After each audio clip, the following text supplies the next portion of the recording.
What is success? Success is nothing, it's only a word. हमें अगर success के बारे में पता ही ना चले तो हम कभी कोई काम करने के लिए सक्सेस को नहीं ढूंढेंगे। उसी तरह फेलियर भी एक वर्ड ही है। अगर हमें फेलियर के बारे में ना पता चले तो फेलियर भी हमें कभी दुख नहीं दे सकती है।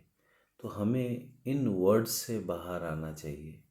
अपने लाइफ में, अपने जीवन में कोशिश करना चाहिए। ये जो सारे एम्बिशियस वर्ड्स हैं, फेल, सक्सेस, ये सभी चीज़ें हमें एक पड़ाव के तौर पे रोकती है। कोशिश किया जाए कि अपने जीवन को अपने ज़रूरत के हिसाब से जिया जाए।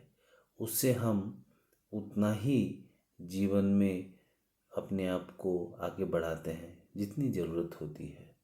अननेसेसरी स्ट्रेच करके हम जितना आगे जाने का कोशिश करते हैं उतना ही हमें तकलीफ़ भी होती है।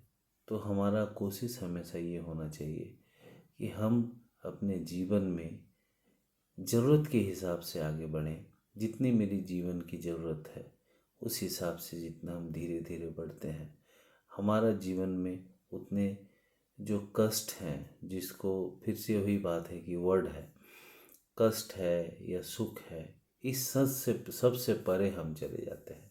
एक सिंपल जीवन, जैसे एक छोटा सा बच्चा, उसका जीवन में सिर्फ उसका खेलना कूदना, या उसके जीवन में एक छोटा सा कोई भी चीज़, कोई भी विषय को लेकर संपूर्ण रूप से एक सरेंडर, समर्पित हो जाना जैसे इम्पोर्टेंट है। उस हिसाब से अगर हम अपने जीवन को छोटे से छोटे काम या बड़े से बड़े काम भी हो, उसमें संपूर्ण रूप से निर्भर हो करके, इन्वॉल्व हो करके अगर करें और अननेसेसरी इधर उधर की कोशिशें ना करके चलें, तो हम अपने जीवन में बहुत शांत हो सकते हैं, बहुत परेशानी से मुक्त हो सकते हैं।